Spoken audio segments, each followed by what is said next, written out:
Welcome to Sweet Life Beat Life. We hope this video helps. You start by assessing whether the rust is only surface or has deep pitting.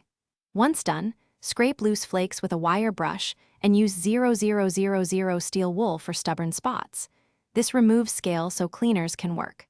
Pour enough white vinegar to cover rusted areas for 30–60 minutes to loosen iron oxide, but make sure you don't oversoak for hours to avoid excessive etching. Rinse briefly to check progress and get ready for the next, more aggressive step.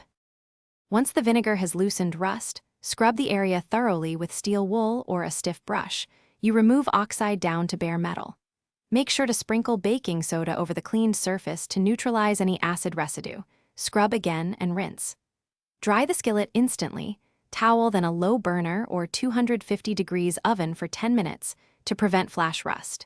If you still see pinholes or rust streaks, repeat the targeted scrub and neutralize cycle until the metal looks. You finish by reseasoning to restore protection.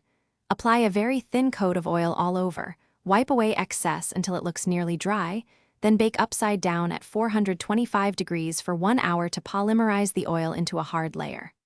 Once cooled, repeat 2 to 3 cycles for durability. If rust reappears quickly, make sure you didn't leave oil pools. Store the skillet in a dry place, and if needed, repeat the derust steps. That usually resolves persistent flash rust. Thanks for watching. Consider subscribing if we helped you.